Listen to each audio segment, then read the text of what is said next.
السلام عليكم.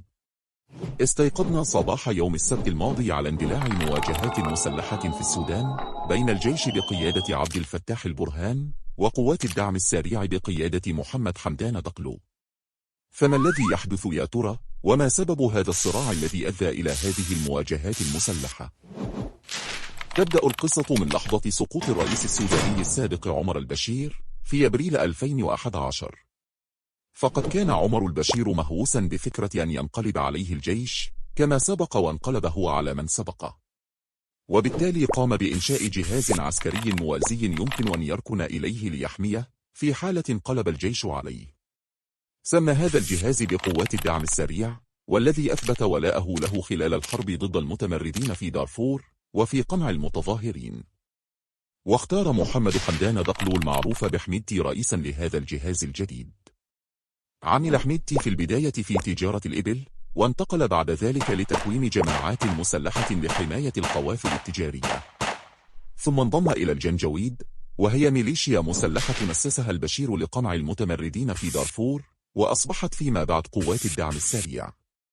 وثق البشير كثيرا بحميدتي لما يتمتع به من قدرات استثنائية، لذا عينه على رأس هذه القوات.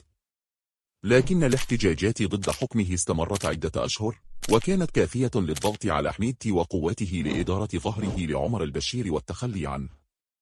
بعد سقوطه تم تشكيل مجلس السيادة من عسكريين ومدنيين، ورسموا خارطة طريق لتأمين الفترة الانتقالية والوصول إلى حكومة مدنية مستقرة.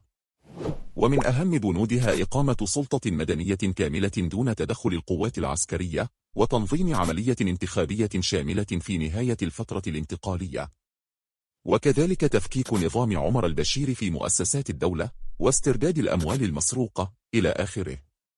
ولكن كان من بينها بند يقتضي توحيد القوات العسكرية في البلد ودمج قوات الدعم السريع في الجيش الذي تحت قيادة البرهان.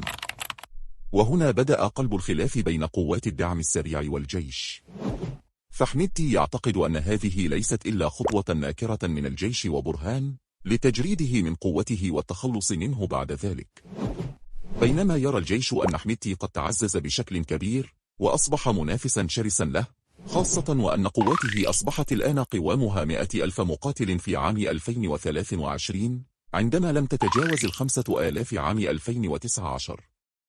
في ظل هذه التوترات طلب البرهان دعما مصريا وتنسيقا مع رئيسها عبد الفتاح السيسي للمساعدة في التخلص من خصمه، وخلصوا إلى أن الحل يكمن في استغلال ضعف قوات الرد السريع الذي يكمن في ضعفها في القتال الجوي. أرسل عبد الفتاح السيسي عناصر من الجيش المصري لإجراء تدريبات مشتركة مع الجيش السوداني، كان الغرض منها هو التدريب على الطيران العسكري والاستطلاع والضربات الجوية. واتضح لحميدتي أن هذا التدريب المشترك يهدف إلى تزويد الجيش بمهارات جوية قادرة على قصف وتدمير قواعده العسكرية. وفي خطوة استباقية حشد حميدتي مقاتليه وحاصر القواعد الجوية للجيش وسيطر على المطارات بهدف منع الجيش من شن هجوم عسكري عليه، كما قام باحتجاز العناصر المصرية المتواجدة في السودان بغرض التدريب العسكري.